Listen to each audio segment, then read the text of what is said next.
Donc, bonjour à tous pour la troisième table ronde digitale de l'Institut de l'Intrapreneuriat. Aujourd'hui, au sujet une exploration des modalités de sortie d'un programme d'intrapreneuriat, mais on va attendre que tout le monde se connecte et nous rejoigne. Et en attendant que tout le monde vienne nous rejoigner, ce que je vous propose, c'est déjà de vous présenter notre panel d'experts exceptionnels. Donc aujourd'hui, deux intrapreneurs pour deux témoignages de deux scénarios différents. Aziz Daifi, bonjour Aziz. Bonjour. Quentin Feucret. Alors Aziz, lui, ce sera pour présenter un scénario de sortie de son projet à la Société Générale en entité, en cours de devenir une entité individuelle, donc le projet Leia. Et puis après, on verra un autre témoignage, cette fois d'un projet de Quentin Feucret qu'il a mené et qu'il a vers une filiale du groupe Michelin. Bonjour Quentin. Bonjour à tous. Aussi, nous aurons parmi nous deux représentants de Bold, Éléonore Zalen et Hugo Dozapt. Alors, Éléonore, elle, va aborder des questions de propriété intellectuelle et Hugo de prise de participation. Et puis, pour un côté bien pratique, Lola, qui est responsable de l'entrepreneuriat et de l'open innovation à Make Sense et qui est aussi à l'initiative de cette table ronde. Bonjour Lola. Bonjour à tous.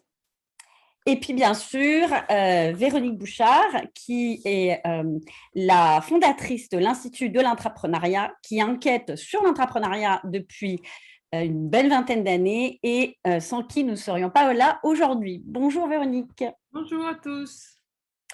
Alors, il est déjà, on a déjà 31 participants. On attend encore un petit peu? Oui, on peut refaire les présentations dans l'autre ordre. On peut refaire. C'est bon. Oui, alors attendez. Oui. Pardon.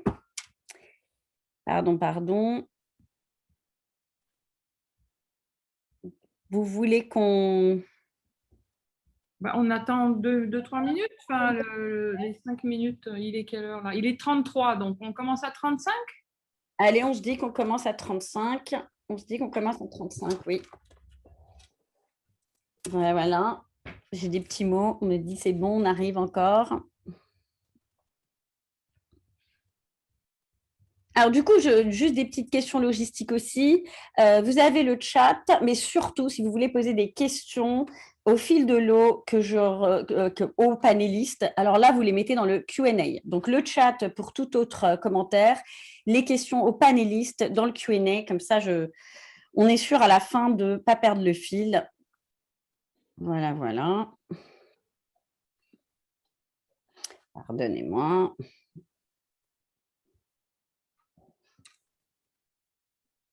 Donc, je reviens vite fait avant de commencer, sur notre panel d'experts. Donc, deux témoignages d'entrepreneurs.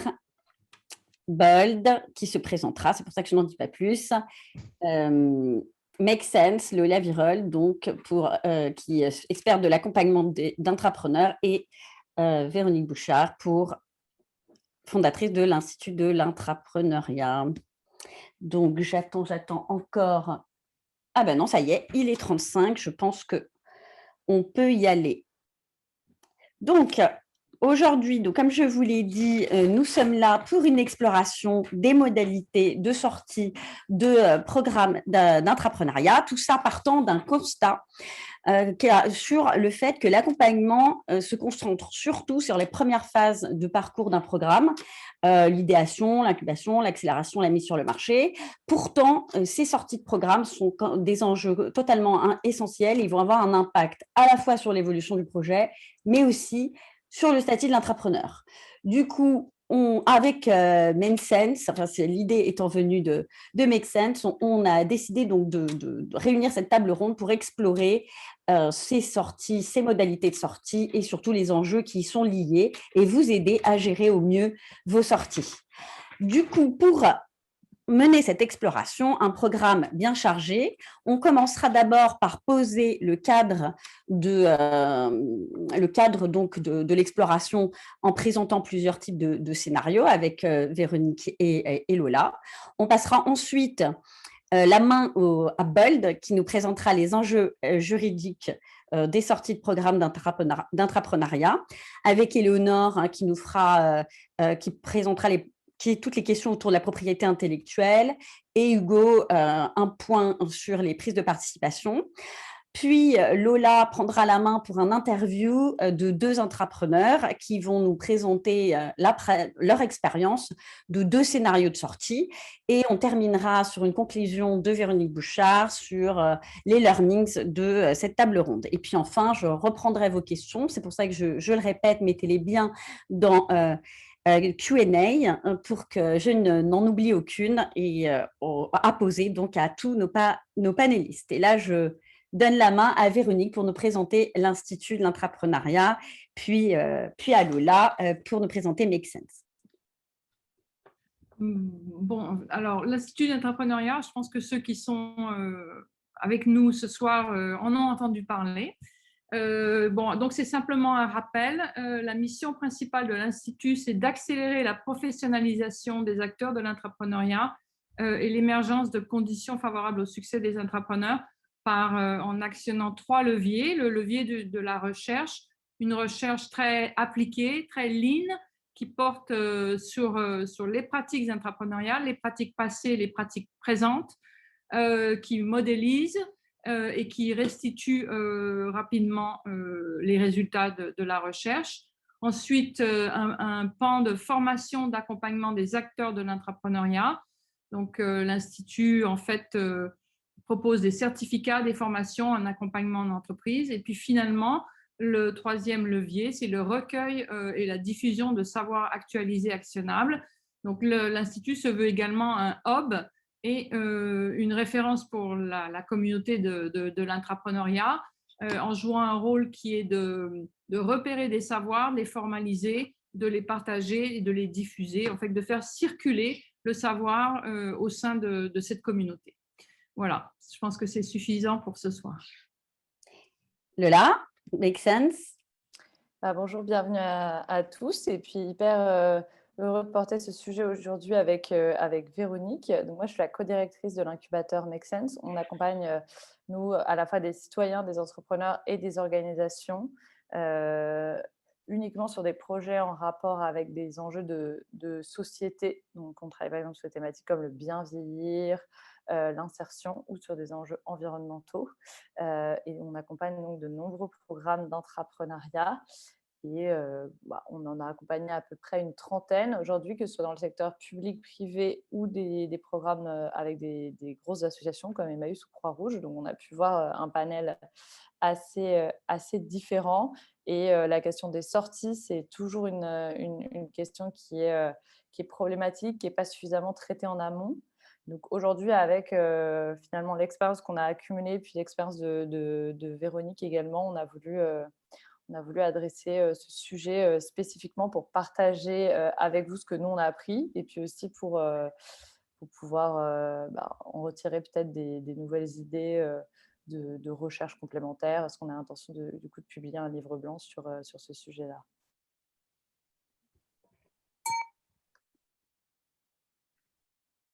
Du coup, je vous laisse continuer avec les scénarios de sortie.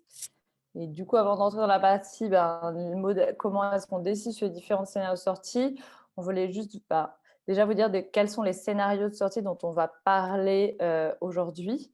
On ne va pas parler de tout, on va parler principalement de ceux qui sont finalement les plus ardus à maîtriser. Donc, on a la spin-off, on a vraiment une sortie qu'on pourrait appeler parfois en mode start-up, mais en tout cas avec la création d'une structure complètement externe à la première structure et avec des prises de participation ou pas.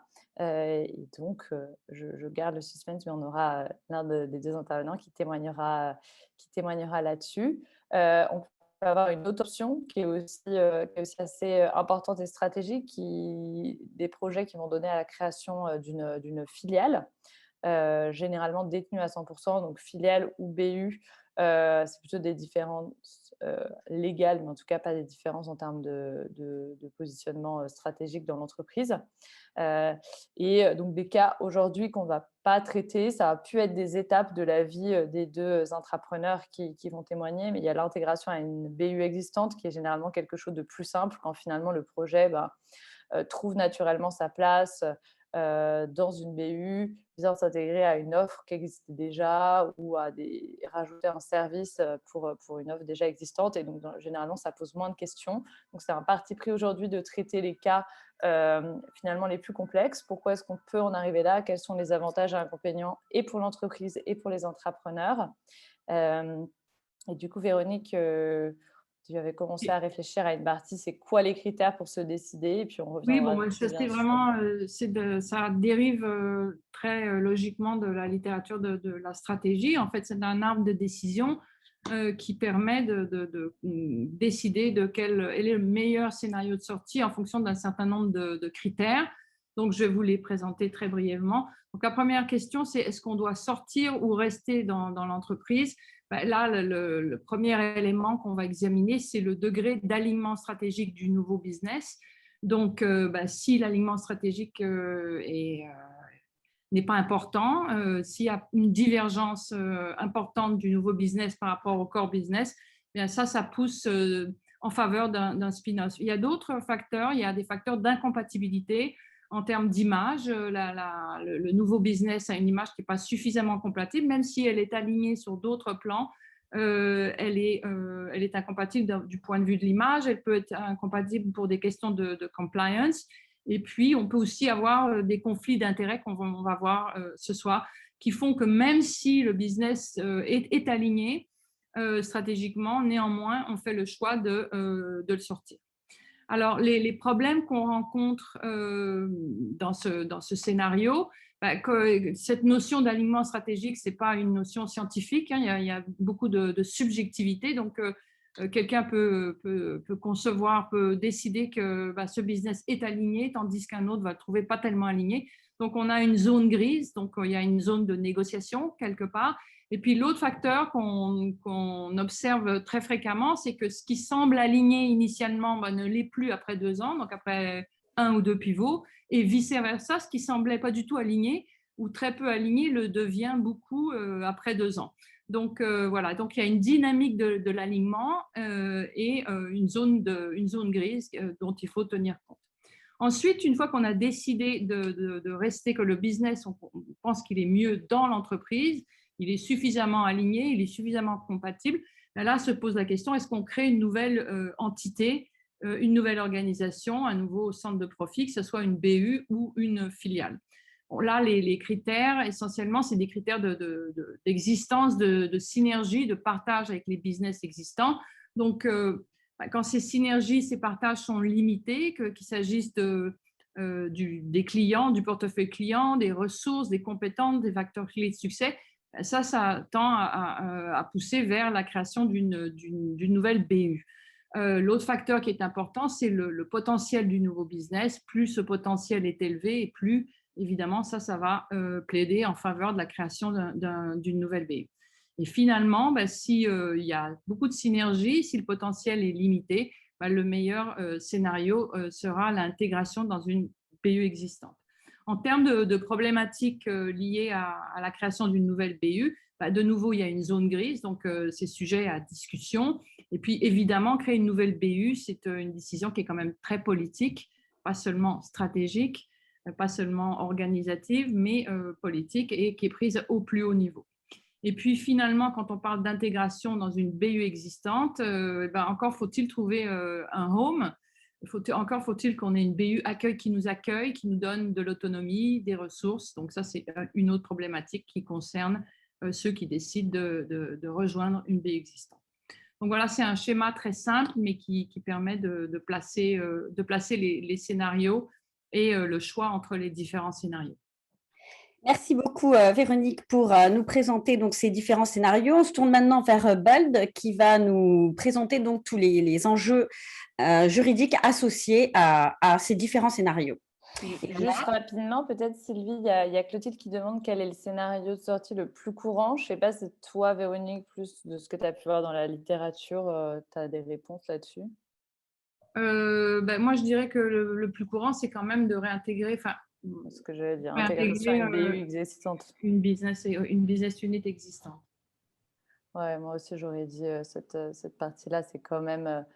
Finalement, beaucoup de programmes, ça dépend quel type de programme d'innovation on a, mais sur un programme qui est plutôt incrémental, par définition, on va plutôt venir rentrer dans une BU existante. Après, sur des programmes où le but, c'est de faire de l'innovation de rupture ou alors adjacente, disons sur des choses qui ne sont pas le cœur business directement, de facto, là, on va souvent avoir des projets qui Mais ces sortent. programmes sont plus rares que les programmes Tout à fait, incrémentaux. ouais.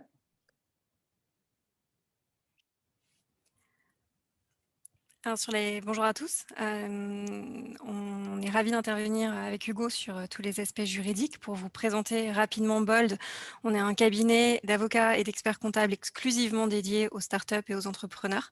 Donc, ça veut dire qu'on a vraiment conçu le cabinet pour ça, du sol au plafond. Ça passe par notre modèle économique notamment, on fonctionne essentiellement avec un système d'abonnement illimité. Mais ça passe aussi par tous les domaines d'intervention dans lesquels on peut conseiller nos clients. On peut intervenir de l'idée jusqu'à l'exit, en passant par toutes les phases de croissance d'un projet et toute la vie d'une entreprise, avec on a une maîtrise des usages puisqu'on ne fait que ça, et on voit même émerger un véritable droit des startups. Et cette expertise, on cherche à la partager avec l'écosystème à travers des webinaires comme aujourd'hui. Ouais, mais aussi, on a une chaîne YouTube sur laquelle on poste des vidéos toutes les semaines avec des conseils aux entrepreneurs et des sessions de mentoring gratuites. Vous avez le lien dans la présentation. Donc, si vous avez des questions complémentaires qui vous viennent après le webinaire d'aujourd'hui, n'hésitez pas à prendre rendez-vous avec nous. Pour vous présenter les enjeux juridiques, si on repart des scénarios qui ont été présentés par Véronique et Lola à l'instant, on se rend compte que les enjeux juridiques vont se faire surtout quand on a un scénario de sortie de la société initiale de l'employeur qu'on va appeler le corporate. Parce que quand on a une intégration dans une BU, donc soit existante, soit avec création d'une nouvelle BU, alors il y a évidemment, comme le disait Véronique et Lola, des enjeux très politiques, mais on va être surtout sur des enjeux sociaux, une discussion de postes, de salaire, etc. Les enjeux juridiques vont se situer plutôt quand le projet sort du corporate, qu'on a la création d'une nouvelle entité, qui peut être soit complètement indépendante, soit avec une prise de participation du corporate qui peut être plus ou moins élevée jusqu'à une filiale à 100%. Quand on est dans le cas d'une spin-off complètement indépendante, les enjeux qu'on va avoir sont essentiellement des enjeux de propriété intellectuelle ou des enjeux commerciaux. Et à partir du moment où il y a une prise de participation, bien évidemment, on va avoir des enjeux corporate qui s'ajoutent et qui viennent s'articuler avec les enjeux de propriété intellectuelle. Donc c'est de ça dont on va vous parler aujourd'hui.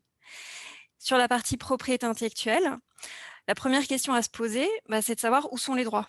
À qui est-ce que ça appartient? Parce qu'on a deux cas de figure possibles. On a tous les droits qui vont se déposer, donc à l'INPI notamment, tout ce qui va être marque, brevet, dessin et modèle. On a aussi tout ce qui est nom de domaine. Donc là, vous le déposez au nom de quelqu'un et la question, ça va être au nom de qui a été effectué le dépôt. Je ne rentre pas ici dans le détail de comment fonctionne le régime des inventions de salariés, etc. En tout cas, le bon indicateur que vous allez avoir, c'est au nom de qui est-ce que ça a été déposé? Est-ce que c'est au nom du corporate? Est-ce que c'est au nom du fondateur à titre personnel? C'est assez rare qu'on ait la création d'une entité dès le départ avec un dépôt au nom de cette entité, mais bon, ça peut arriver. Mais donc, première question à se poser pour tout ce qui se dépose, c'est assez simple à identifier. En revanche, pour tout ce qui ne se dépose pas, et là je pense au droit d'auteur, le droit d'auteur, ça va couvrir tous les textes, toutes les vidéos, les musiques, si vous êtes dans ce type de projet-là, mais surtout les logiciels. Là, il n'y a pas de dépôt. Le droit existe du simple fait qu'il y a une création suffisamment originale. Et là, le jeu de piste va être un petit peu plus compliqué. Parce que le principe, c'est que le droit naît sur la tête de celui qui a créé. Et en principe, il y reste, il y a normalement pas de cession automatique. Alors, il y a une dérogation, c'est quand vous êtes salarié et que vous faites du code. Et donc, vous allez devoir vous poser la question à chaque fois de quoi est-ce que je suis en train de parler? Est-ce que je parle d'un logiciel? Est-ce que je parle d'une interface graphique? Est-ce que je parle d'un logo, du logo du projet? Vous demandez qui l'a créé? Est-ce que c'est le salarié? Est-ce que c'est un prestataire externe? Est-ce que c'est d'autres équipes du corporate? Et en fonction des cas de figure, vous posez surtout la question de est-ce qu'il y a un contrat ou une clause de cession? Donc, par exemple, vous, vous êtes salarié et dans le cadre de votre projet, vous faites du code, ça appartient à votre employeur. Vous créez une interface graphique, normalement, ça vous appartient à vous, sauf s'il y a une clause de cession dans votre contrat de travail et là, ça peut remonter à l'employeur. Pareil, si on fait appel à un prestataire externe, souvent c'est financé dans le cadre du projet d'entrepreneuriat par le corporate et dans ce cas-là, en général, il s'est fait céder les droits, ne serait-ce que via une clause qui peut être dans ses conditions générales d'achat. Donc, vous voyez bien qu'en fonction des cas de figure, on va quand même se retrouver, il y a de grandes chances qu'on se retrouve avec des droits qui appartiennent au corporate. Et la question qui va se poser à partir de là, c'est comment est-ce qu'on fait pour les transférer dans la nouvelle entité pour 2 raisons. Déjà, il faut bien qu'elle puisse les exploiter, parce que sinon, on va être dans de la contrefaçon. Donc, il faut qu'elle ait le droit d'utiliser cette propriété intellectuelle pour pouvoir exploiter, lancer son projet. Et 2, il y a une question de valorisation, puisque on vise en général à lever des fonds ou autres, et les investisseurs vont demander à ce que la propriété intellectuelle soit bien dans le projet. Et même si on va chercher des fonds publics, des subventions, souvent, il faut aussi montrer qu'il y a une valorisation du projet. Donc, partant de là, comment est-ce qu'on fait pour ramener la propriété intellectuelle qu'on aura identifiée comme étant côté corporate dans la spin-off? On a 3 modalités possibles, 3 solutions. La première solution qui est la plus avantageuse, enfin la plus, disons, la plus conseillée pour le projet, c'est la cession. La cession, ça veut dire qu'il y a vraiment en quelque sorte une vente de tous les actifs de propriété intellectuelle du corporate vers la startup. Donc l'avantage, c'est que la startup va pouvoir valoriser tous ses actifs et surtout être autonome complètement dans leur exploitation. Elle pourra en faire ce qu'elle veut. L'inconvénient, c'est que il va y avoir un prix de cession à débourser. Et là, c'est pas évident. On va avoir une négociation qui va commencer à s'engager. Déjà, sur le montant du prix. Là, en fonction des corporates, ils vont attendre différentes choses. Ils peuvent attendre un simple remboursement des frais qu'ils ont pu exposer à l'euro, donc l'équivalent de ce qu'ils ont payé en salaire aux porteurs de projet pendant toute la partie du programme. Mais parfois, ils peuvent aussi vouloir un retour sur investissement, un multiple x2, x3, x4 sur un certain nombre d'années. Donc, ça va dicter le montant du prix de cession dont on parle et ce que la startup va devoir débourser. Donc, c'est pas forcément évident parce qu'on parle souvent en dizaines, centaines de milliers d'euros. Et 2, il va y avoir à négocier les modalités de paiement. Est-ce qu'on doit tout payer en one shot, ce qui est souvent quasiment impossible? Est-ce qu'on peut étaler les paiements? Est-ce qu'on peut commencer les paiements seulement au bout de 2 ans? Est-ce qu'on peut faire une part de prix assise sur le chiffre d'affaires pour que ce soit plus facile à absorber, puisque ça n'est à payer que quand la startup commence à faire du chiffre d'affaires. Donc voilà, il y a tous ces éléments-là qui vont être à négocier. Et notre conseil là-dessus est de ne pas forcément proposer trop de solutions dès le départ, mais plutôt d'aller à la pêche à l'information chez le corporate pour voir un peu ce qu'il attend, notamment en termes de retour sur investissement, pour pouvoir, en fonction de ça, commencer à construire les solutions qu'on va lui proposer. Ça, c'est un peu la solution qu'on préconise. Encore une fois, si on se place dans l'optique, favoriser la croissance future du projet et sa souplesse et sa flexibilité, toutes les possibilités d'évolution qu'il va avoir. Parfois, c'est pas possible. Parfois, le corporate veut garder lui-même la propriété intellectuelle parce qu'il veut la valoriser lui, parce qu'il a peut-être d'autres exploitations qu'il projette. Donc, il va plutôt envisager une licence, c'est-à-dire je vous donne le droit d'utiliser, mais je reste propriétaire et ce droit d'utilisation, c'est moyennant une redevance qui en général est assise sur le chiffre d'affaires. Donc, c'est plus facile à absorber et à mettre en œuvre pour la startup, mais il y a cet inconvénient que la startup va être dans la dépendance continue du corporate qui peut, si le contrat n'est pas complètement respecté, couper le cordon. Et là, on se retrouve avec une startup qui potentiellement va être une coquille vide si toute sa valeur reposait sur la technologie ou sur la propriété intellectuelle. Donc, une autre solution qui peut être envisagée, qui combine un peu les avantages des 2 systèmes, c'est une licence avec une option d'achat. Donc, on commence par une licence sur 1, 2, 3, 4 ans et on prévoit que à une certaine échéance, sous certaines conditions, la startup pourra déclencher une option pour acheter la propriété intellectuelle et acquérir toute son autonomie. Et donc là, la négociation va porter sur les modalités de cette option, où ce qu'il faut garder en tête, c'est toujours sécuriser le projet, sécuriser le fait qu'on va pouvoir activer l'option, que ce soit bien entre les mains de la startup et à sa vraiment libre discrétion, sans qu'il y ait une condition qui soit au choix du corporate, et sous quelles conditions, comment va être fixé le prix à ce moment-là et comment tout ça va se passer. Donc voilà un peu pour les différentes solutions qui sont possibles, sachant que sur ces 3 solutions, on a à chaque fois 2 variables d'ajustement qui vont pouvoir aider en négociation, qu'on va pouvoir utiliser. On va pouvoir utiliser d'une part le fait de proposer au corporate des conditions commerciales assez avantageuses parce que souvent, même si le projet sort, ça peut rester un outil, par exemple, que le corporate entend utiliser, donc il serait le premier client de la startup.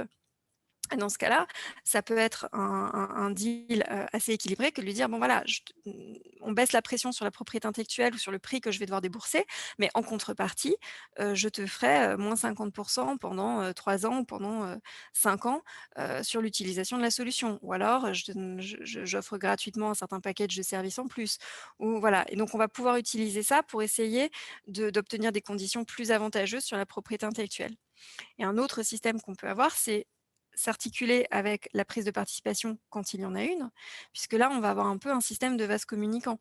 C'est-à-dire que si le corporate prend une participation forte dans la startup, ben, la pression sur la partie propriété intellectuelle va forcément baisser, puisque comme il a, notamment s'il est majoritaire dans la startup, bah, finalement, il retrouve ses actifs via cette prise de participation. Son intérêt, c'est que la startup soit bien valorisée, puisse exploiter commercialement et faire du cash, et donc bah, il a intérêt à pas être trop dur sur les conditions de négociation de propriété intellectuelle. Et à l'inverse, bah, si on veut essayer au contraire de baisser la part du corporate dans le capital, on va lui proposer des conditions plus avantageuses et peut-être un peu plus dures pour la startup côté propriété intellectuelle, pour qu'il s'y retrouve quand même dans son, encore une fois, je reviens sur cette notion de retour sur investissement, mais que ça permette à l'inverse de baisser la participation au capital parce qu'on a d'autres enjeux et sur lesquels justement Hugo va pouvoir intervenir. Sur la prise de participation au capital, il y a 2 sujets qu'on va écarter. C'est le cas où le porteur de projet crée une société où il est seul, parce que les enjeux de corporate, il va les avoir seul et donc il va pouvoir les résoudre seul. Et le cas où ça reste dans le groupe, puisque c'est les enjeux du groupe et donc le porteur de projet n'y est pas directement associé. Je vais évoquer 3 hypothèses. C'est prise de participation minoritaire par l'entité, l'ancien employeur qu'on appellera le corporate, la prise de participation majoritaire et la filiale à 100%. Il y a beaucoup de sujets qui peuvent se poser sur l'organisation de la nouvelle structure. J'en ai identifié 3 principaux: la gouvernance, les financements et la revente, qui me paraissent être structurants pour organiser la sortie. Sur la gouvernance, première question pour le porteur de projet, son statut. Si le corporate prend une participation minoritaire, a priori, il a plutôt vocation à être dirigeant, parce que ça veut dire que ce sera lui l'associé de référence, lui seul ou avec les personnes qui ont porté le projet avec lui. Si on est sur une prise de participation majoritaire ou une filiale à 100%, on a 2 hypothèses qui sont envisageables. Soit il est dirigeant, et dans ces cas-là, il va falloir qu'il négocie comment il est révocable et qu'est-ce qui va advenir s'il est révoqué, ou alors il peut être salarié, auquel cas il va y avoir une négociation sur les nouvelles conditions de son contrat de travail, avec à discuter la rémunération évidemment, mais aussi les modalités d'intéressement qui peuvent se faire soit dans la nouvelle structure qui est créée, notamment s'il y a une prise de participation majoritaire, il peut y avoir des options selon la manière dont est construite la société, pour lui permettre de monter au capital. Et si on est sur une filiale à 100%, il peut négocier parfois un intéressement au sein du groupe duquel il est issu. Les autres sujets en termes de gouvernance, c'est comment on organise la prise de décision qu'on va appeler business, c'est-à-dire le day-to-day, et donc la signature de contrats importants, les recrutements clés, et des décisions plus structurelles qui vont être aller lever des fonds, initier un processus de vente, faire un build-up, c'est-à-dire une fusion avec d'autres entités. Où là, sur une prise de participation minoritaire du corporate, le sujet, ça va être quel niveau d'autonomie est laissé au porteur de projet. À savoir, est-ce qu'il y a il est libre de prendre toutes les décisions seul, ou est-ce qu'il y a des sujets où le corporate peut avoir un veto et pour lequel le porteur de projet va devoir lui demander l'accord préalable parce que c'est tellement stratégique que l'entité initiale va vouloir avoir son mot à dire sur la décision. Quand on est sur une prise de participation majoritaire, le niveau d'autonomie, il est essentiellement sur les décisions business, parce que sur les décisions structurelles, a priori, si le corporate est majoritaire, ça veut dire qu'il veut garder la main sur ces sujets-là. Et donc, sur ces sujets-là, la négociation pour le porteur de projet va être moi, comment j'y suis associé? Est-ce qu'éventuellement j'ai un veto? Est-ce que je suis consulté préalablement? Ou est-ce que j'ai peut-être pas mon mot à dire? Quand on est sur une filiale à 100%, la négociation, elle est un peu plus compliquée, voire impossible, parce que c'est la logique du groupe qui va s'appliquer. Et donc, si dans le groupe, il y a un schéma de fonctionnement qui est prévu pour les filiales, a priori, il aura vocation à être reproduit dans la nouvelle filiale. Et donc, sur la prise de décision, même si le porteur de projet est dirigeant, il aura a priori des décisions à faire valider à l'échelon supérieur. Dernier sujet sur la gouvernance, c'est le droit d'information et le reporting. Sur des prises de participation minoritaires ou majoritaires, il va y avoir une discussion sur les KPIs à remonter, des situations comptables régulières qui vont devoir être communiquées au corporate, des remontées d'informations sur des sujets business.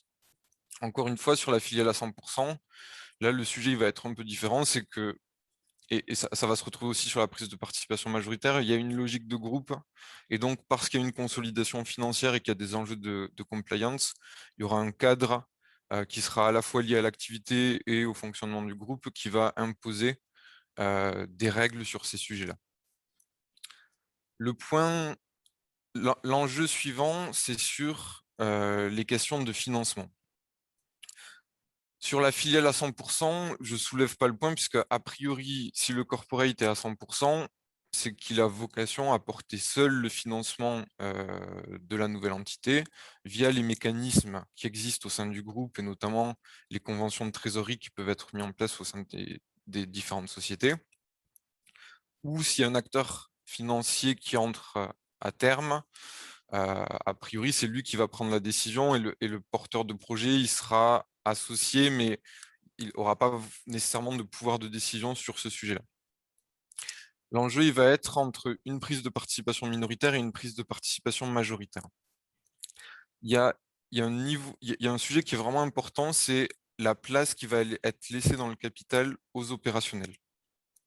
À savoir que si l'idée, c'est de partir sur un projet de type startup, et donc avec une entité qui a son capital incorporate, mais qui a vocation à lever des fonds auprès de fonds d'investissement et notamment de fonds de capital risque, il faut que les opérationnels qui portent le projet aient un niveau capitalistique qui soit suffisamment élevé pour aller séduire des fonds d'investissement qui parient essentiellement sur l'équipe. Il y a d'autres questions qui vont se poser, c'est quelle est la liberté de financement que le porteur de projet va aller avoir pour aller voir des tiers.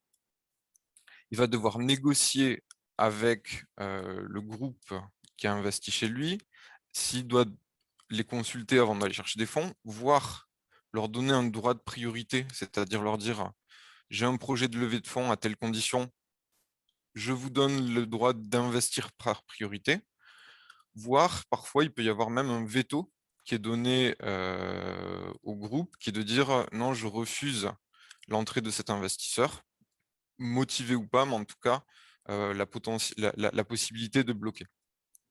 Donc ces sujets-là, ils sont hyper importants parce que ça va ou pas permettre l'entrée d'un financier et potentiellement être un blocage. L'intérêt qu'il peut y avoir à avoir une participation majoritaire plus importante qu'une participation minoritaire, c'est qu'il va y avoir des accès facilités au financement intra-groupe qui ne seront pas forcément les mêmes que sur une participation plus réduite, et également un élément de confiance vis-à-vis des acteurs bancaires qui peuvent être rassurés par le fait que derrière, on sait qu'il y a un groupe qui a une assise financière importante, voire qui peut donner des garanties. Et après, un enjeu qui est moins juridique, mais qui est plus culturel, ça va être sur la question de la différence de culture. Si moi, je veux me faire financer auprès d'un fonds d'investissement de capital risque, venture capitaliste, il va y avoir une question de culture et de conflit potentiel entre une logique de groupe corporate et un investisseur financier qui ne vont pas forcément avoir les mêmes intérêts, donc il va falloir arriver à les concilier. Dernier sujet et qui est le plus clé, pour l'entrepreneur et intrapreneur, c'est la revente, puisque pour lui, potentiellement, c'est le moment où son travail va se matérialiser financièrement et où il peut récupérer une valeur, une partie importante de la valeur qu'il va créer. Il y a deux questions à avoir en tête, c'est est-ce que j'ai la capacité, moi, intrapreneur, demain, d'aller initier un processus de vente? Et est-ce que je peux choisir l'acquéreur? Si je peux choisir l'acquéreur, je peux avoir plus ou moins de liberté. Parfois, le groupe va bloquer et se réserver la possibilité de préempter l'acquisition, voire parfois va interdire d'aller voir un concurrent. Et ce sujet, il est clé parce que si je ne peux pas aller voir un concurrent de mon groupe, potentiellement, ça va tirer la valorisation à la baisse parce que, a priori, si on est dans un secteur d'activité, l'acquéreur le plus probable, c'est une entité qui a une activité qui se rapproche de la mienne ou qui est adjacente. Donc, ces sujets-là, ils vont être structurants et ils peuvent avoir des conséquences sur la valeur de la société. Sur une prise de participation majoritaire, les sujets sont un peu moins importants. Il faut quand même que l'entrepreneur ait en tête que s'il a des titres, il faut qu'il s'assure de leur liquidité et donc à quel horizon j'ai la possibilité de me les faire racheter. Ça peut être par le groupe qui est présent au capital ou par un investisseur. Et si je quitte le projet, dans quelles conditions je vends ma participation et ce qu'on appelle les clauses de leaver, avec des mécanismes de prix différents selon les cas de départ. En conclusion des aspects juridiques, c'est le conseil qu'on pourrait donner, c'est essayer d'anticiper, parce que les conditions de sortie, ça va être un élément déterminant du partage de la valeur créée. Et une sortie trop longue, ça peut être un frein au développement du projet sur les premiers mois. Pour l'intrapreneur, il y a vraiment un impératif, c'est s'approprier tous les sujets juridiques et maîtriser les enjeux, parce que face à lui, il va avoir un groupe structuré avec des juristes, et donc il va falloir qu'il sache se positionner et aussi, s'il sort, défendre ses intérêts qui peuvent s'éloigner de ceux du corporate. Et pour le corporate, l'enjeu, c'est donner de la visibilité à son porteur de projet, mais aussi savoir où il veut amener le projet. Et s'il veut en faire une startup qui va se financer auprès de tiers, avoir en tête qu'il y a des impératifs pour les fonds de capital risque et qu'il faut qu'il reste dans les pratiques, qui s'aligne sur les pratiques de marché s'il veut que son projet soit financé avec les meilleurs investisseurs et dans les meilleures conditions. Merci beaucoup, beaucoup. Maintenant qu'on a abordé toutes ces questions et qu'on a toutes ces informations précieuses, passons aux pratiques, puisque à l'Institut, on aime justement rechercher sur les pratiques et les diffuser et les partager. Donc, je laisse la main à Lola pour l'interview de nos deux entrepreneurs. Lola, c'est à toi. Merci beaucoup et puis merci Hugo. Juste pour prendre rapidement peut-être les questions, il y a juste une personne qui me demandait quel est le pourcentage approximatif de parts que peut détenir un groupe sans effrayer d'autres potentiels investisseurs. Hugo, dans mon souvenir, c'était autour de 15-20%, si tu veux confirmer. Ouais, 15-20%, c'est raisonnable. Il Ouais, faut pas ok. dépasser, il faudrait pas dépasser 25%. Après, tous les sujets sont différents et ça dépend aussi du montant qui va être apporté par le groupe au départ. S'il finance de manière importante quand le projet est créé, ça peut justifier qu'il ait 25%, comme s'il avait été le premier investisseur. S'il finance pas du tout, il faut être sur des montants un peu plus bas. Et Des questions à la toute fin, ok, parce que vu que c'est les questions juridiques, c'est pour voir si c'était rapide. Ok. Eh bien, écoutez, on prend les questions à la toute fin et je pense qu'il y en a certaines aussi avec les différents retours d'expérience qui nous permettront d'avoir déjà des réponses. Donc, on a la chance d'avoir avec nous donc, Quentin qui travaille chez Michelin, qui a créé le projet Résicare, et Aziz qui travaille à la Société Générale et qui a créé le projet Leia. Pour commencer, tous les deux, est-ce que chacun peut présenter en fait, rapidement quand même ce que fait le projet, parce que je pense que c'est toujours intéressant de découvrir des innovations.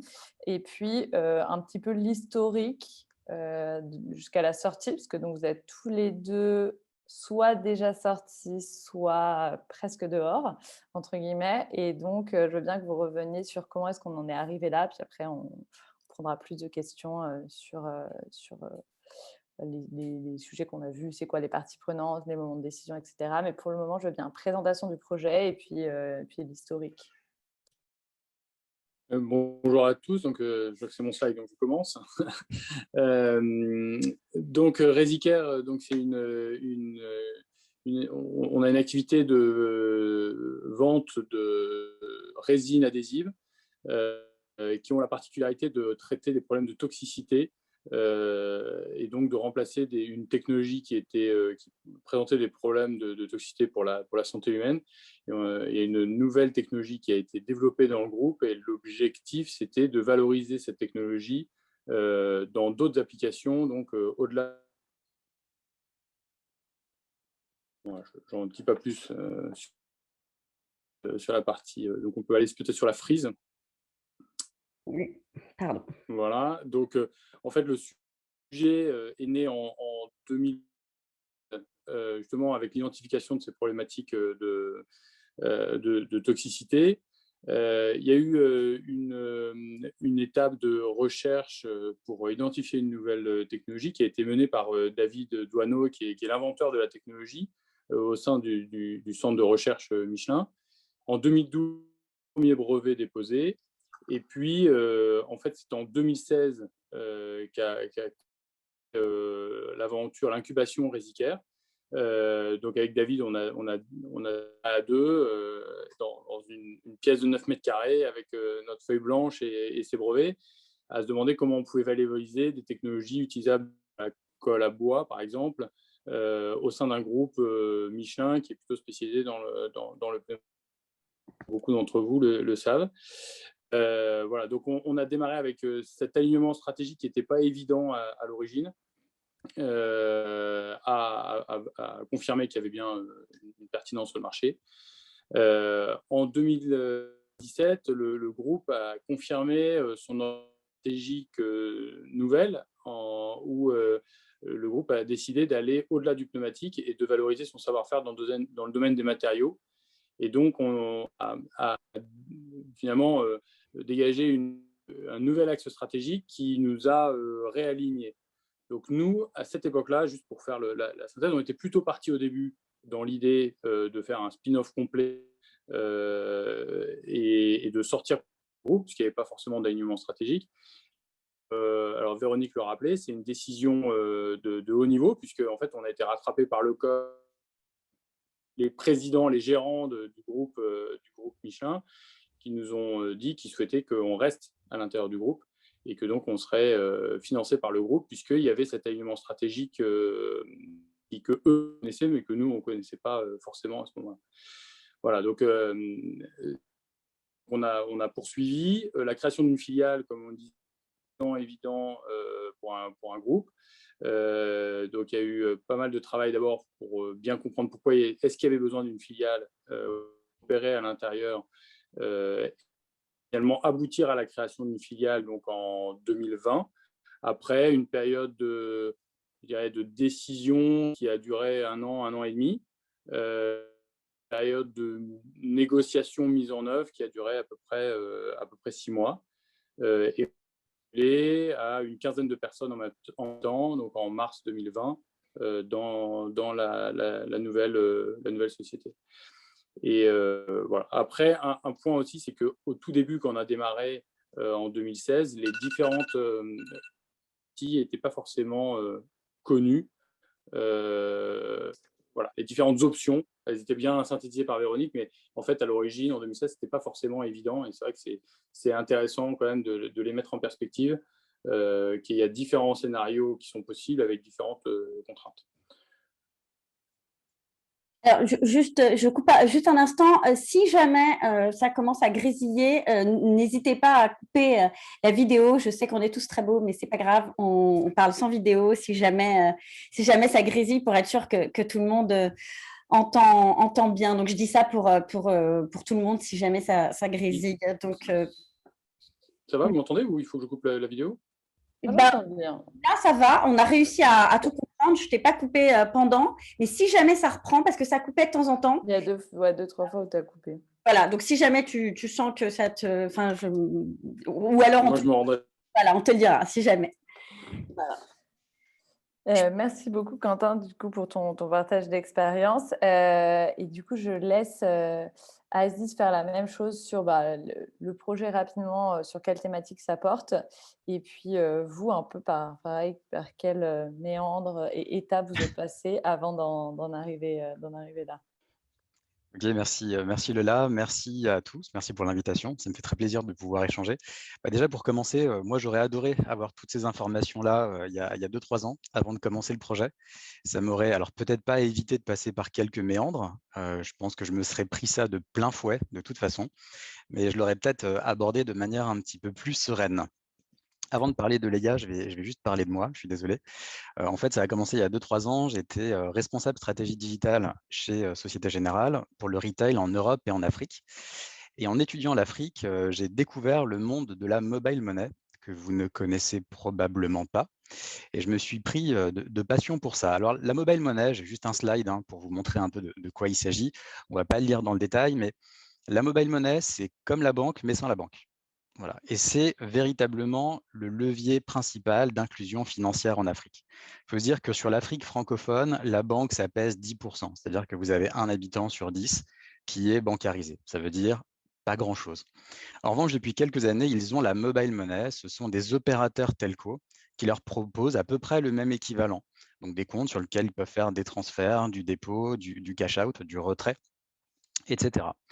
Et avec un réseau d'agences. Et c'est là que réside véritablement la différence entre la banque et la mobile money, à mon sens. Et c'est pour ça que moi, je la qualifie de banque ubérisée. C'est-à-dire que le maillage d'agences que vous avez sur le territoire n'appartiennent pas à l'opérateur lui-même. Un peu à l'instar de Uber, où en fait le chauffeur que vous avez a lui-même financé sa propre voiture, et bien là, le gérant d'une agence a financé sa propre agence. Ce sont des toutes petites boutiques. La plupart du temps, ça ressemble à des petites cabines, comme vous avez sur la petite image là de gauche, avec une grille qui se trouve en pleine rue. Et donc, le gérant doit financer avec ses propres deniers la structure et la caisse. Donc, l'argent que vous allez pouvoir retirer, c'est son argent à lui. Donc, c'est un maillage qui appartient à un réseau de franchisés qui gère un stock de monnaie électronique à longueur de journée. C'est un potentiel monstrueux, ça génère des milliards de francs CFA, des millions, des milliards d'euros.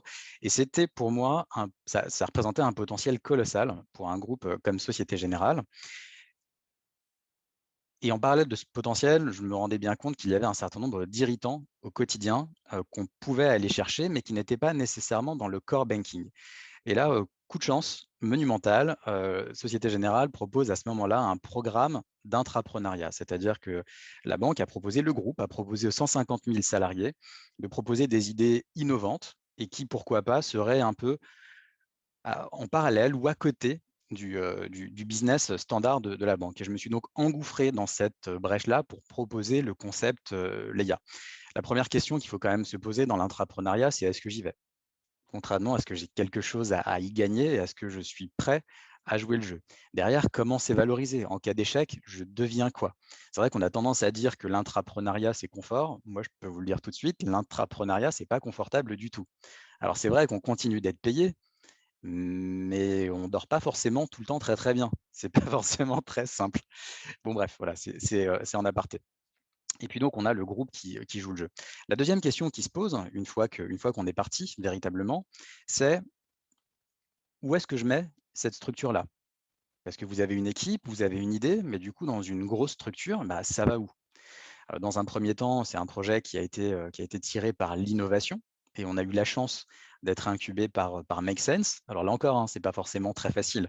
Quand ça fait 10 ans qu'on est tout en haut des tours Société Générale et qu'on te dit pendant 6 mois, tu vas travailler sur une table de ping-pong, quelque part, ça fait bizarre. Voilà. Enfin, c'est pas inconfortable, mais c'est bizarre. Une fois qu'on sort de cette phase d'incubation externe et qu'on rentre quelque part à la maison, là encore, la question qui se pose, c'est mais tu vas où? Et il faut trouver une business unit. Alors du coup, ça me permet de rebondir peut-être sur ce qui a été vu précédemment. La question étant, qu'est-ce que je fais? Est-ce que je fais de la spin-off? Est-ce que je fais de la BU? Est-ce que je fais de la nouvelle BU? Peut-être qu'en complément de ça, ce qu'on peut dire, c'est que la réponse, elle n'est pas forcément unique. C'est-à-dire que la réponse, elle peut bouger au fil du temps. On était une équipe ad hoc et puis on s'est transformé en une équipe à l'intérieur d'une business unit qui devaient travailler sur des synergies avec les équipes. Alors, bon, naturellement, on s'est retrouvé dans la business unit Afrique. Il n'y a rien de déconnant là-dessus, à travailler avec nos petits camarades qui font du business pour Société Générale en Afrique. Et puis, au fur et à mesure, et ça aussi, ça a été dit tout à l'heure, au fur et à mesure de l'avancement du projet et de l'évolution de la proposition de valeur, on se repose la question de comment on se positionne par rapport aux axes stratégiques du corpo. Comment on se positionne par rapport aux synergies qu'il peut y avoir avec le corpo. Et de pleinement intégrer dans l'histoire, on peut se retrouver à, eh bien, en fait, il n'y a plus d'histoire commune entre les deux structures. C'est un peu l'inverse de ce que tu disais, Quentin, tout à l'heure. Tu parlais du fait qu'il n'y ait pas de synergie, puis d'un seul coup, en fait, si, il y en a. Voilà, bah moi, je l'ai vécu un petit peu dans l'autre sens. C'est-à-dire que dans un premier temps, on s'est dit, on participe à l'histoire, et puis au final, on s'est retrouvé positionné. D'ailleurs, c'est la proposition de valeur et celle dont je vais pouvoir vous parler là. Leia, c'est une plateforme digitale qui permet d'interconnecter l'ensemble des maillons de la chaîne de valeur de la mobile money. C'est-à-dire qu'on va permettre à des clients de discuter entre eux, des points de vente de discuter entre eux et de réaliser des opérations entre eux. On va venir court-circuiter un peu le modèle pour faciliter un certain nombre de transactions et de répondre à l'irritant majeur qui est qu'il y a souvent très peu de liquidité dans la boutique. Alors vous allez me dire, effectivement, c'était très intuitif. Oui, effectivement, le bonhomme qui était dans sa petite agence jaune, il n'a pas beaucoup d'argent. Donc il y a de grandes chances pour qu'un client qui vienne faire un retrait se retrouve à une pénurie de cash parce que la boîte, elle est vide. Oui, c'était très intuitif. On a mis du temps à mettre le doigt dessus et mettre le doigt sur une manière de régler le problème, mais on y est. Et là, on est dans une histoire où on se dit qu'on est sur un projet qui est pleinement interopérable et qui fonctionne avec tous les opérateurs. Ça veut dire toutes les banques et tous les acteurs de ce monde-là, dont Société Générale, via une filiale locale, fait partie. C'est-à-dire que Leia est un projet qui va faire discuter tous les concurrents entre eux. Et on s'est heurté à cette complexité-là. C'est compliqué d'aller dealer avec des acteurs qui nous disent « oui, mais vous appartenez à mon concurrent. Et du coup, je n'ai pas envie de travailler avec vous. » Voilà. Et c'est cet élément-là qui est le point principal qui nous a fait dire que l'avenir de Leia, finalement, est à l'extérieur du groupe Corpo qui nous a donné naissance. Et je passe tous les sujets de conformité qui font que pour un gros groupe, c'est très, très difficile d'avoir de mettre en place des petites actions rapides, quick win, parce que tout de suite, on se pose des grosses questions d'image, de conformité, de filtrage, donc des choses qui sont très lourdes et qui ne nous permettent pas, en tout cas, d'avancer suffisamment vite. Donc voilà, donc après tous ces pivots-là, on en est là, on a validé une sortie. Maintenant, c'est simple de dire, on part sur une sortie du groupe, très bien. Maintenant, comment on fait ?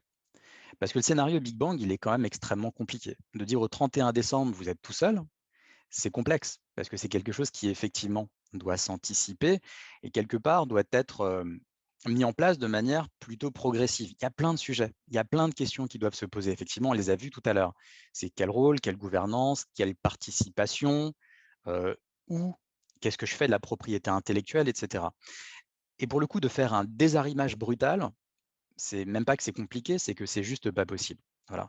Ce qu'on a eu la chance de pouvoir mettre en place là, c'est une rampe de lancement sur 1 an avec un transfert progressif de la propriété intellectuelle, des responsabilités vers une structure ad hoc qui est en train de naître et de se créer notamment sur la géographie locale, donc en Côte d'Ivoire.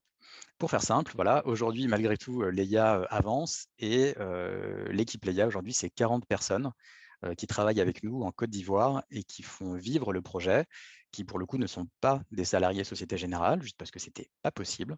Donc il a fallu qu'on trouve des solutions de contournement, comme à peu près sur tous les sujets, pour pouvoir continuer d'avancer et mettre ça en place.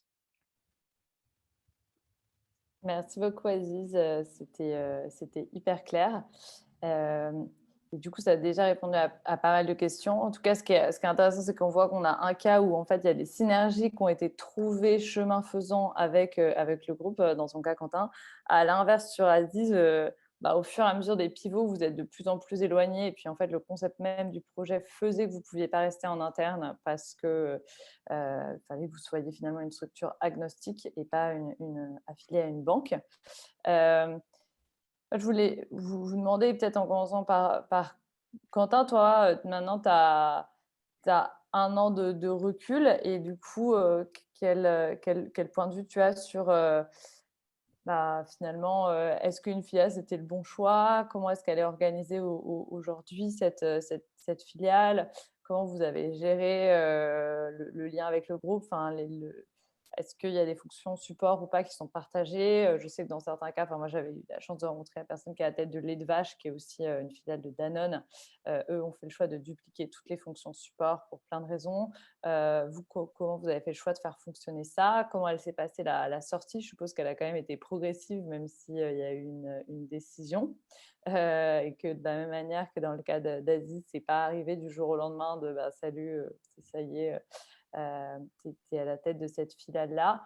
Toi, est-ce qu'effectivement tu as des parts entre guillemets là-dedans? Enfin, voilà, pour nous dire un peu plus sur le fonctionnement opérationnel et puis du coup, quels avantages toi tu y vois maintenant avec le recul? Alors, d'abord, sur la décision, ça n'a pas été quelque chose d'évident déjà, de créer une nouvelle société. On a passé pas mal de temps. Alors, moi, j'étais convaincu de la nécessité opérationnelle d'avoir une entité distincte pour que ce soit opérable, en fait. Et donc, voilà, il y avait plusieurs aspects. Il y avait l'aspect d'opérabilité, il y avait un aspect un petit peu d'indépendance, alors pas aussi marqué que pour Aziz, mais aussi on adresse aussi des marchés éventuellement concurrents pour des clients qui sont concurrents de Michelin. Il y avait aussi une question de dynamique d'équipe, je pense, qui pouvait aussi jouer. Voilà, donc on a pas mal tourné autour du sujet et au final, il y a eu une décision que ce soit 100% et pas 99,8 parce que en fait, la décision du groupe, ça a été de ne pas avoir de minoritaire. En fait, le fait d'ouvrir même un tout petit peu le capital, ça a imposé un formalisme de gouvernance beaucoup plus fort et du coup, ils ont bloqué clairement ce point-là. Donc, du coup, il n'y a pas eu trop de discussions autour de ça. Par contre, on a mis 6 mois à bien organiser pour en fait essayer de perdre personne en route et de réussir le transfert des 15 personnes dans la nouvelle entité, puisqu'elle quittait quand même un contrat MFPM, donc de Michelin, avec le Bivendum sur la fiche de paye, et pour arriver dans une entité nouvelle où on était 15 et avec une attitude plus forte. Voilà, donc là, ça s'est bien passé. C'est quand même une situation particulièrement inconfortable de se retrouver en salarié qui négocie avec son entreprise, alors que normalement, on est toujours dans la défense de l'intérêt de l'entreprise. Là, on se retrouve dans un équilibre pas simple entre l'intérêt de l'équipe, l'intérêt de l'entreprise. Donc là, c'était une période pas facile à gérer. Et finalement, on a traité aussi les questions de gouvernance avec la mise en place de délégations. Voilà. Et après, le cadre de fonctionnement, on a quand même beaucoup d'autonomie aujourd'hui. Donc ça fonctionne bien. Moi, je dirais qu'après un an, je pense que c'était vraiment une bonne décision. On a réussi à mettre en place, alors on essaye de trouver un maximum de synergie avec le groupe, même si ça fait certaines fonctions support aussi. Voilà, et après, la difficulté, je dirais, c'est de tenir l'orbite, c'est-à-dire de ne pas se mettre trop près pour ne pas s'écraser et non plus de ne pas se mettre trop loin pour ne pas partir dans l'univers infini. Donc, il faut trouver la bonne distance, la bonne vitesse de rotation. Et voilà, après, c'est quand même assez différent de créer une filiale par rapport à une société. Il y a beaucoup de contraintes de reporting, de contraintes d'adéquation, d'alignement avec les grandes orientations du groupe. Voilà. Après, on a été aussi les premiers, donc du coup, si on court assez vite, on prend un peu tout le monde par surprise. Et donc, on écrit aussi l'histoire au fur et à mesure. Et maintenant, le groupe est en train de s'organiser aussi à travers l'expérience qu'on a pu apporter. Donc voilà, il y a une co-découverte, je dirais, à la fois pour la partie corporate et à la fois pour nous. Oui, hyper clair. C'est sûr que c'était beaucoup les avantages que j'ai vu sur d'autres projets sortir en mode filiale, c'est que du coup, quand on est les premiers, c'est un avantage tout en étant un inconvénient. On perd sûrement du temps, mais du coup, on impose nos règles du jeu. Et donc, du coup, ça a aussi cet avantage-là de poser ses règles du jeu pour les autres. Il y avait une question aussi sur la partie de l'intéressement, en termes RH. Est-ce que toi, tu as eu des avantages particuliers? Est-ce que tu as un statut aujourd'hui particulier vis-à-vis de la filiale? Alors, c'est vrai qu'une des difficultés, ça a été de discuter et de concrétiser mon statut à la fois dirigeant, président de la SAS, et on a souhaité aussi regarder si c'était possible d'être salarié. Alors, dans le cas d'une filiale, c'est quand même relativement possible de démontrer qu'on a quand même une subordination au groupe et donc on arrive à justifier un statut de salarié qui permet en fait d'avoir une protection de chômage. C'est le point en cas de licenciement. Oui. Ça rend aussi le départ un peu moins brutal parce que autant un mandat de président, il peut être révoqué en 24 heures ou même instantanément. Autant en salarié, il y a quand même une procédure un petit peu plus longue, donc ça laisse un petit peu plus de recul. Mais voilà, j'ai été bien accompagné aussi pour qu'on arrive à mettre ça. Donc j'ai un statut qui est un peu mixte entre président et salarié. Ensuite, pour toute l'équipe, on a négocié. Donc il y a 2 points très particuliers. Un gros point de discussion, ça a été est-ce qu'il existe une corde de rappel, c'est-à-dire un droit automatique à revenir dans l'entité précédente. Donc aujourd'hui, il n'y a pas de corde de rappel individuelle, c'est-à-dire que quelqu'un dans Résicare ne peut pas demander avoir le droit de retourner dans la MFPM. Et après, il y a eu un autre point, c'est un intéressement particulier à la réussite de l'activité. Donc, on a structuré l'intéressement autour d'une prime qui est en multiple d'abord de chiffre d'affaires au bout de 3 ans pour axer fortement sur la croissance et ensuite un multiple d'EBITDA pour orienter sur la rentabilité et la génération de cash ensuite. Voilà, alors on est sur des activités matériaux qui demandent des temps de développement assez longs. Donc, du coup, ça nous permettait aussi d'appuyer là-dessus. Le timing dépend, je pense, beaucoup de la typologie de business et de la vitesse d'exécution. Voilà les points particuliers qu'on a pu négocier. Alors, c'est vrai que c'était complètement nouveau. Ce type de mécanisme n'existait pas ailleurs chez Michelin, de ce que j'en ai compris. Okay. Oui. Hyper clair et puis intéressant pour d'autres intrapreneurs. Puis je pense que ça met aussi en perspective, Aziz, du coup, un petit peu les mêmes questions, même si toi, tu as moins de recul finalement, vu que vous êtes en train de négocier votre sortie, mais déjà sur à quoi ça va ressembler en termes de statut pour l'équipe, etc., pour qu'on puisse voir un peu les 2 points de vue en termes de niveau de liberté, qui est, je suppose, effectivement plus fort, c'est un des objectifs, mais aussi en termes de liens que vous souhaitez quand même garder avec le groupe. Éléonore, elle a évoqué des négociations contractuelles. Est-ce que vous avez prévu d'avoir des avantages commerciaux vis-à-vis de Société Générale, un peu comme premier client / client historique? Si tu peux expliquer de votre côté, en tout cas dans les négociations qui sont en cours et de ce que tu peux en dire pour le moment, à quoi ça risque de ressembler? Oui, effectivement, on peut échanger. C'est très différent de ce que présentait Quentin à l'instant. Et c'est intéressant du coup de voir en fait ce qui aurait pu se passer autrement dans l'autre scénario. Donc là, effectivement, ce qu'on a validé, c'est la spin-off, comme je disais, donc une sortie. Ça n'est donc pas une filiale, c'est bien une structure qui, pour le coup, est indépendante. Il y a une question de la prise de participation minoritaire ou non du groupe. Voilà. Est-ce que le groupe reste en partie dans le capital ou pas? Pour moi, l'élément fondamental, l'élément majeur pour les prises de décision, alors oui, il faut les anticiper, mais aussi il faut les faire le plus tard possible. Voilà. Je pense qu'il faut trouver le bon équilibre entre ça pour pouvoir trancher en meilleure connaissance de cause. Voilà. Parce que là, ce qui est clair aussi, c'est que vu que c'est soit sans le corpo, soit avec un corpo très minoritaire, ça veut dire qu'il faut qu'on aille chercher des investisseurs ailleurs. Alors, on a du capital à aller chercher, donc on a une levée qui doit se réaliser là d'ici fin d'année ou premier trimestre. En fonction du type d'investisseur qui entre, la présence du groupe est un accélérateur ou un frein. S'il s'agit de business angel ou de dette via des prêts bancaires notamment, ce n'est pas la même histoire que si je veux faire rentrer des VC. Voilà. Dans certains cas, certains vont dire non, je ne veux pas la présence du corpo, et encore moins à X%. Dans l'autre cas, au contraire, ça peut être vu comme un élément de réassurance. Donc pour l'instant, on se laisse véritablement les portes pleinement ouvertes. De la même manière, en fonction de la performance du projet, le groupe sera plus ou moins intéressé finalement par rester dans l'aventure. Ce qui est clair à ce stade, c'est sorti, mais c'est continuer en tout cas de collaborer. Au max, c'est prise de participation minoritaire mais significative.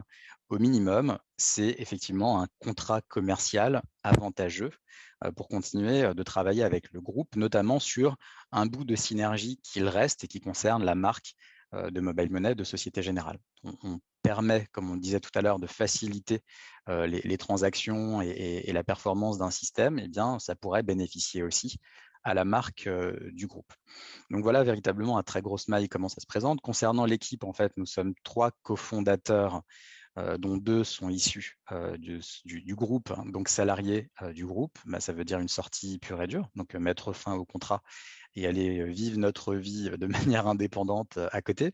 Pour le troisième, qui est un externe, bah, ça ne va pas changer grand-chose à sa vie, hein. Il est consultant aujourd'hui, bon, il sera salarié de cette structure-là. Ensuite, nous avons, comme je le disais tout à l'heure, 40 personnes qui travaillent en Côte d'Ivoire pour l'EIA, qui resteront soit dans la structure actuelle, qui a été créée ad hoc pour l'occasion, soit qui se feront absorber par cette nouvelle structure qui est en train de se créer actuellement. Voilà. Oui, très clair. Non, effectivement, et vous aviez déjà créé une structure ad hoc en On a Afrique, donc fait ça créer, c'est permettait, ça, c'est ça. ouais, ça, Mais comme, enfin, oui, c'était c'est bien déjà ça. une première étape vers la sortie finalement d'accepter d'avoir cette structure. Oui, c'est Et, ça, non, effectivement. et du coup, enfin bon, après là, ça paraît un peu évident, mais bon, sur le niveau de liberté, vous, il sera effectivement total modulo le montant de la prise de participation en termes d'influence dans les décisions, si je comprends bien. Tout à fait. Le sujet, c'est véritablement la propriété intellectuelle. Voilà. On a développé un certain nombre de choses dans le groupe. Que devient cette propriété intellectuelle? Aujourd'hui, elle fait l'objet d'un prêt. Donc, on a réussi à… C'est un peu la rampe de lancement dont je parlais tout à l'heure. On a sanctuarisé une sorte de dispositif transitoire qui permet d'eux. À la fin de ce dispositif-là, qu'est-ce qu'on en fait? Effectivement, enfin, ça a été super bien présenté tout à l'heure. Encore merci pour ça. Il y a le rachat, il y a le fait de continuer de prêter, il y a la licence, hein, c'est ça, enfin, c'est l'équivalent d'une location en tout cas de la propriété intellectuelle, enfin moi je le voyais comme ça, avec option d'achat ou non. Toutes ces pistes-là sont ouvertes et encore une fois, ce sera en fonction de la performance et de ce qu'on aura réussi à obtenir opérationnellement d'ici la fin de l'année. C'est pas évident, enfin qui dit startup dit environnement incertain. Et qui dit environnement incertain dit prise de décision très hasardeuse. Donc on essaye d'en savoir le max et d'être au maximum fixé pour ne pas se planter. C'est clair. Et bien, du coup, merci beaucoup. Pour qu'on se laisse du temps après pour prendre les questions des participants, je voulais juste finir peut-être plus sur une ouverture qui est, du coup, c'est quoi vos apprentissages et ce serait quoi un peu les do and don'ts pour des entreprises et pour des intrapreneurs, parce on sait qu'on s'adresse à ces deux publics et on a aussi beaucoup de patrons et patronnes de programmes d'entrepreneuriat qui sont aussi intéressés d'avoir, vous, qu'est-ce que vous leur conseillez après avoir vécu cette expérience-là? Donc, si rapidement, vous pouvez nous résumer vos apprentissages clés et du coup, vos conseils pour soit des entrepreneurs, soit des gens qui ont déjà un programme ou qui ont envie de lancer un programme. Quentin, je te laisse prendre la parole. Merci. Sur les apprentissages, alors, je voulais peut-être raconter juste une anecdote, c'est que par rapport au spin-off, c'est que je le disais tout à l'heure, on avait imaginé sortir. Donc nous, on s'était mis dans l'état d'esprit entrepreneurial d'un spin-off comme est en train de faire Aziz, et quelque part, on s'est fait rattraper par le col. Ça nous a mis aussi dans une légitimité entrepreneuriale qui a joué aussi sur la création de la filiale et sur la manière dont on a été perçu au moment, je pense, par le groupe, au moment de le faire. Donc, je crois, comme disait Aziz, que l'intrapreneuriat, parfois, ça peut paraître confortable. En fait, je pense que c'est quand même... voilà, on est quand même en phase d'entrepreneur, dans le sens où c'est pas forcément entrepreneur propriétaire, mais il y a quand même, une forte incertitude autour de ce qu'on construit. Une exposition aussi qui est très forte. Alors nous, en plus, on est cet alignement stratégique qui nous a conduit à avoir une très forte visibilité à l'intérieur du groupe. Au-delà, ça sert de relais de communication, au-delà de l'importance qu'a Resiker d'un point de vue business par rapport à la taille de Michelin, quoi, hein. Donc voilà, donc ça amène, voilà, c'est pas un long fleuve tranquille. C'est aussi très intéressant aussi d'ouvrir la voie. Et puis et après vraiment un point, je pense qu'on a réussi grâce à des retours d'expérience, d'autres expériences qui avaient eu lieu dans le groupe avec la création de JV et de transfert de personnel, c'est la phase de transition. Le fait d'avoir refusé en équipe des cordes de rappel pour que les personnes qui ont été transférées aient au final le même statut que celles qui sont recrutées après en externe, et donc d'avoir une cohésion d'équipe très forte derrière.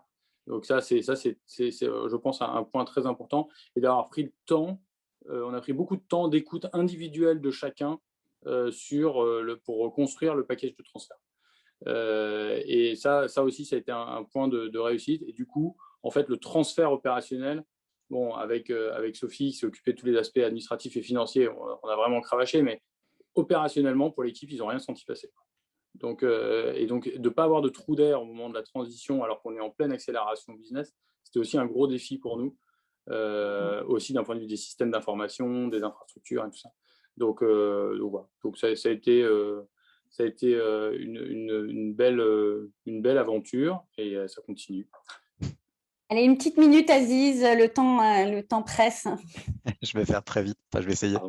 Non, mais en 12, pour moi, pour l'entreprise, véritablement, c'est de faire confiance à l'équipe et de lui donner les moyens d'agir. Voilà, si je parlais tout à l'heure de sanctuariser un espace ou un dispositif, si on n'a pas ça, désolé pour l'expression, mais c'est foutu. C'est pas la peine d'y aller.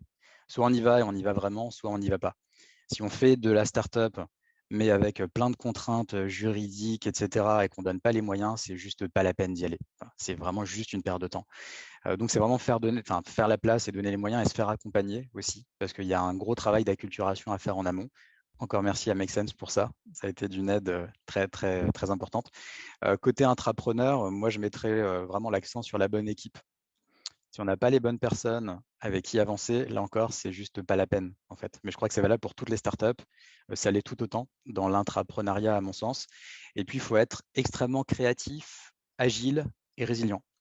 Parce qu'on se prend une claque, je vais parler pour moi, on se prend une claque un jour sur deux, à peu près. C'est-à-dire qu'il y a un jour où jour A, on est les rois du monde, voilà, les nombres pairs, c'est les rois du monde, le nombre B, on n'est rien du tout, inexistant, voilà. Et c'est montagne russe constamment.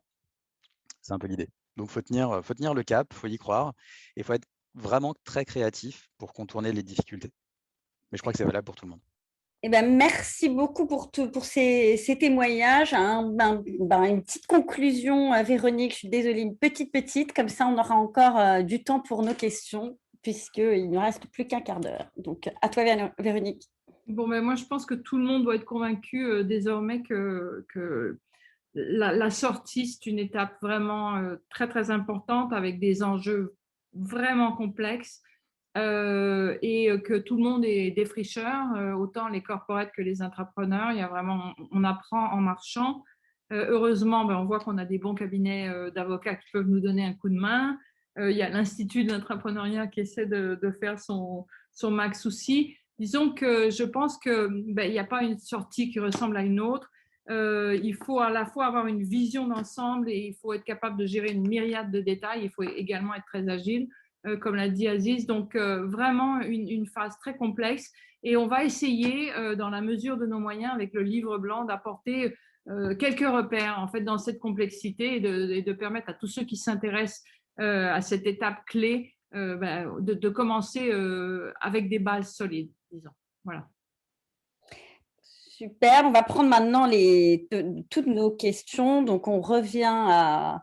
Alors, la première question avait été posée par Marjorie. Donc, dans le cas où l'intrapreneur détient tous les droits sur son projet, avant d'entrer en discussion avec une entreprise pour intégration, quelle est la façon la plus simple pour lui d'évaluer les actifs de son projet? En euros à la louche. Et enfin, peut-il le faire tout seul facilement? Si oui, quelle est la méthode recommandée? Qui s'y colle? Après, pour répondre rapidement, Marjorie, oui, tu peux le faire seul.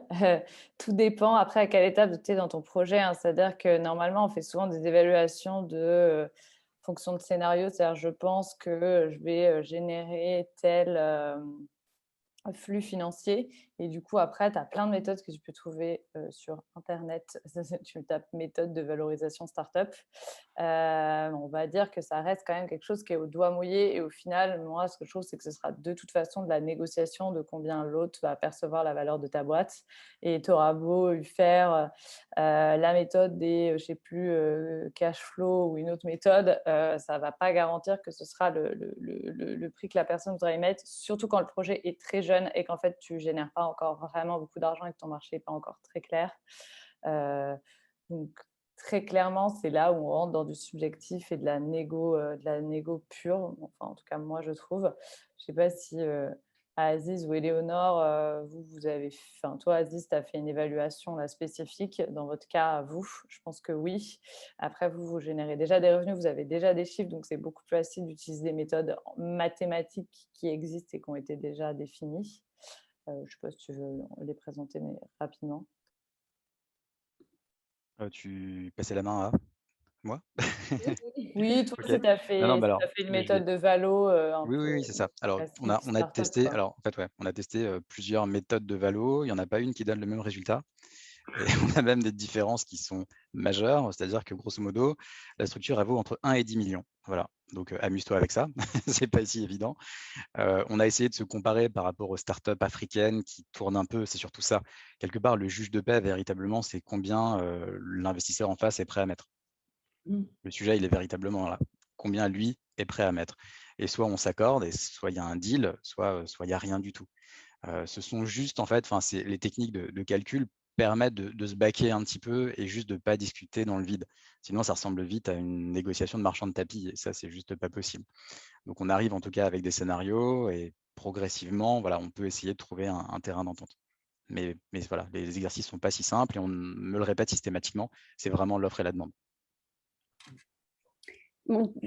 Deuxième question, Laurent Actéon, voyez-vous souvent des entrepreneurs associés au capital dans le cadre de grands groupes? Je répète, je pense Lola peut-être, Véronique aussi. Si on voit souvent… Je ne vois plus la question. Ah, des entrepreneurs associés au capital? Oui, dans le cadre de grands groupes, est-ce qu'on en voit souvent des entrepreneurs associés au capital? Quand il y a une création d'une filiale ou d'une… En fait, tout dépend quelle est la structure, mais là, on voit que dans les deux cas, enfin, toi, Quentin, tu n'es pas associé au capital, mais tu es président. Mais ça aurait pu être ce que tu disais, ils ont décidé qu'il n'y ait pas de participation minoritaire parce que ça entraîne de la gouvernance en plus, mais effectivement, il y aurait pu avoir cette négociation. Bon, toi, Aziz, vu que tu sors, de toute façon, tu es au capital. Sauf si le projet est sorti. Je sais que dans Société Générale, il y en a qui sont sortis avec des co-investisseurs, Société Générale et d'autres. Et donc, du coup, dans ce cas-là, l'entrepreneur a bien sûr négocié pour être au capital. Disons que c'est hyper varié suivant les groupes et la capacité et volonté de négociation de chacun. Tout le monde n'a pas non plus envie d'être… Quentin, je suppose que ce qui est rentré dans la négo aussi, c'est il y a de l'intéressement. Donc, du coup, le trade-off en compromis, j'accepte de ne pas être au capital.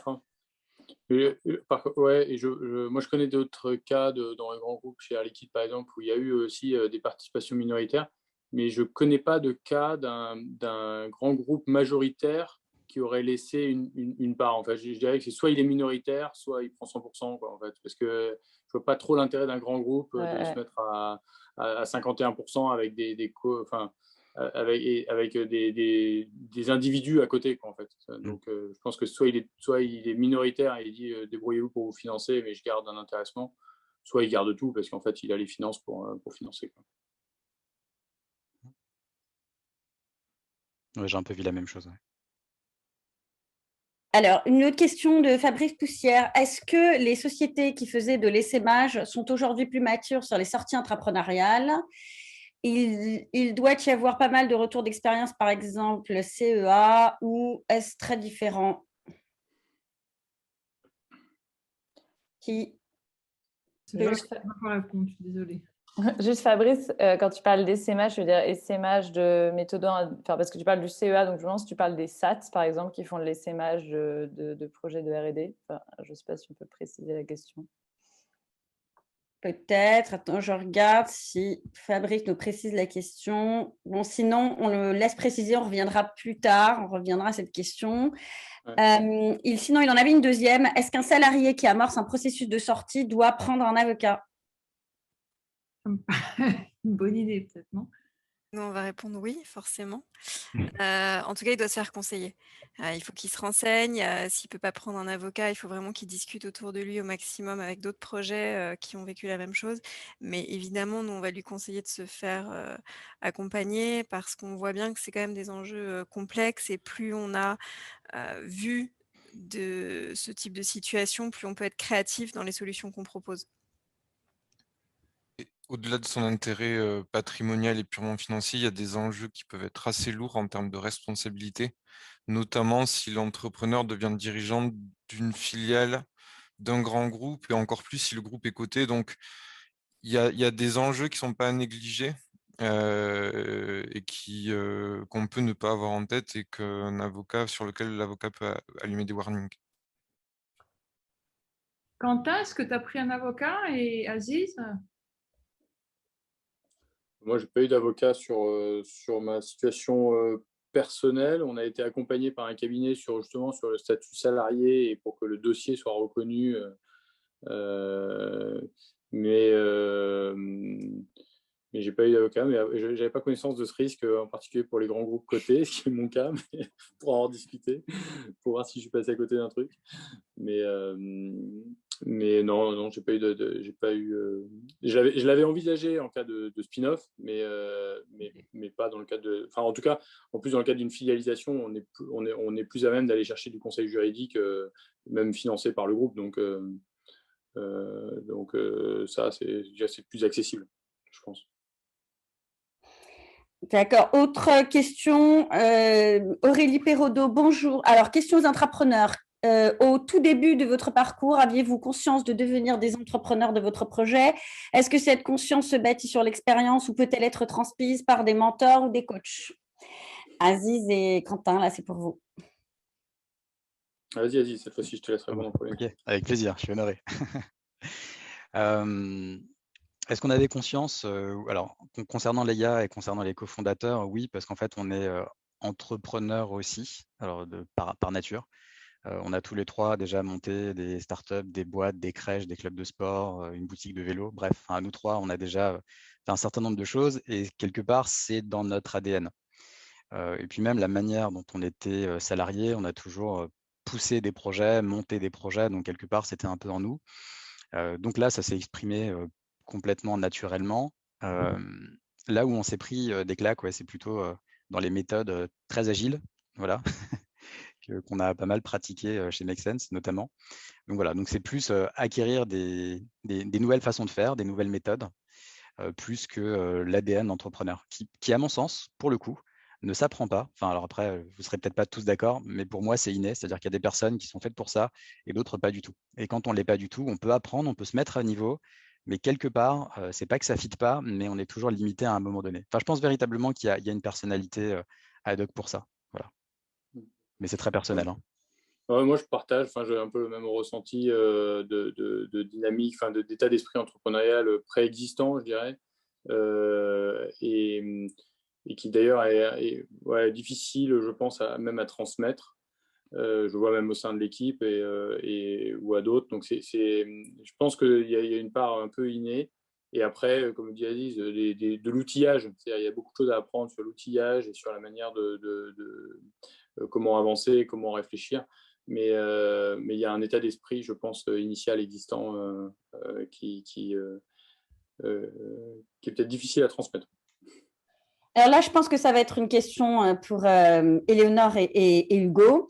Alors, Alexandre Rocco qui demande « Que pensez-vous d'inclure le plus souvent possible des clauses de sell hors bail ?» Un grand exemple là, un associé minoritaire peut proposer à tout moment un rachat de toutes les parts. Les autres doivent être acceptés, vendre ou surenchérir et s'engagent à racheter tout le monde. Donc, dans les pactes d'actionnaires, lorsque ceux-ci, donc je reprends la phrase, que pensez-vous d'inclure le plus souvent possible des clauses de sell et bail dans les pactes d'actionnaires lorsque l'intraprise est constituée en entreprise? Pour l'avoir opéré en tant qu'intrapreneur, puis pour l'inclure dans les packages proposés aux intrapreneurs de l'incubateur construit au sein de mon entreprise désormais, en gros, il dit bref, prévoir le divorce impromptu. Alors, ce qui est sûr, c'est qu'il faut, si l'intrapreneur est au capital, avoir un pacte d'associés qui va régir les cessions des actions, la sortie du capital et comment on peut régler des divergences entre associés. Mettre une clause de buy or sell, si je suis le conseil du groupe, je vais dire oui, parce qu'en fait, le groupe qui va avoir l'assise financière qui lui permet d'enclencher le rachat. Mais l'intrapreneur, il est peu probable qu'il puisse surenchérir par rapport au groupe.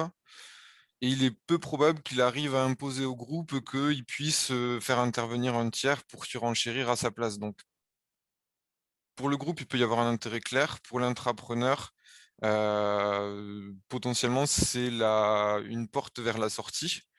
Et donc, c'est dangereux pour lui. Et c'est là où on voit que les juristes de l'entreprise et l'intrapreneur n'auront pas forcément la même lecture sur les clauses. Et donc, il peut y avoir un sujet de se faire accompagner sur la négociation de ces aspects.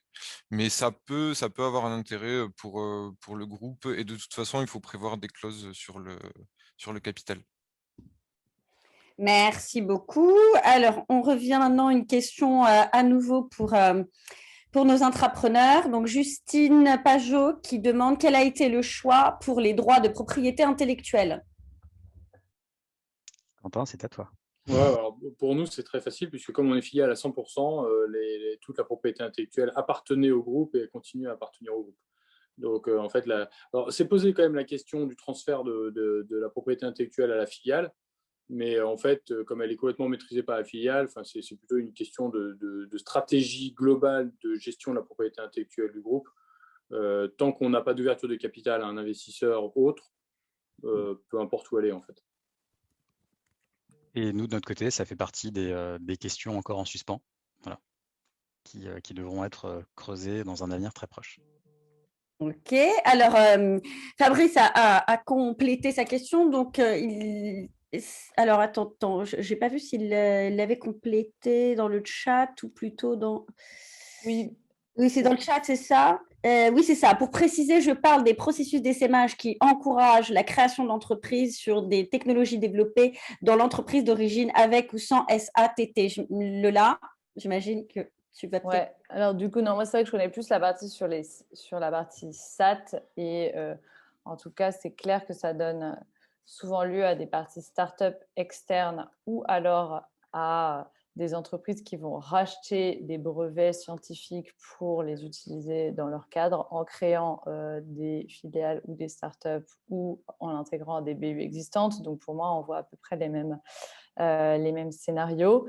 Après, pour savoir s'ils sont plus expérimentés, franchement, c'est une bonne question. Après, là, on a quand même un exemple avec Michelin. Enfin, ça m'étonnerait que Michelin ne travaille pas avec des SAT ou avec des procédés d'essaimage, vu qu'ils font quand même de la R&D. J'ai pas l'impression qu'en tout cas l'exemple d'aujourd'hui nous montre qu'ils avaient beaucoup plus de connaissances, parce que pour moi, à peu près tout le 440 français, notamment dans l'industrie, travaillent à faire de la veille pour racheter des brevets, avec ces brevets, créer juste des offres ou créer des BU ou créer des filiales. Ça ne les empêche pas d'être quand même, enfin, en tout cas, moi, au jour d'aujourd'hui, c'est mon intuition sur les programmes que j'ai vus, d'être un peu pris au dépourvu quand on fait des programmes d'entrepreneuriat, notamment parce que, en fait, je pense que quand il y a des créations avec avec du transfert technologique, généralement, à mon avis, le cas majoritaire, c'est que c'est intégré au BU et c'est pas non plus hyper souvent que ça donne naissance jusqu'à un projet si ambitieux qu'une filiale.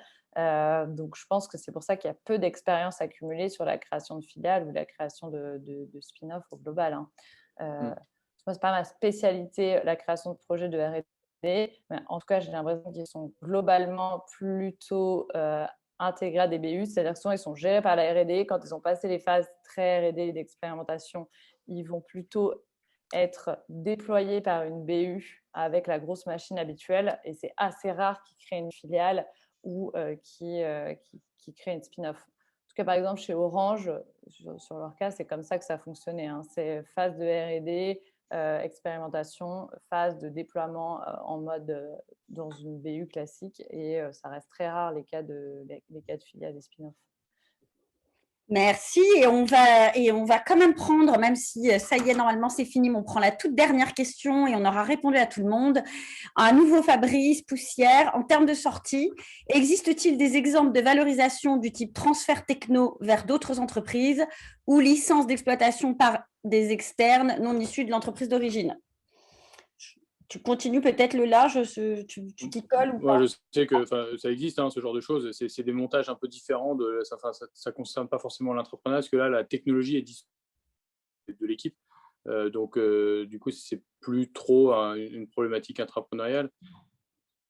Justement, alors, par contre, ça présuppose qu'on peut dissocier une techno de l'équipe. Donc, bon, ça, je laisse à chacun apprécier d'une techno quand elle n'est pas portée par une équipe. Mais bon.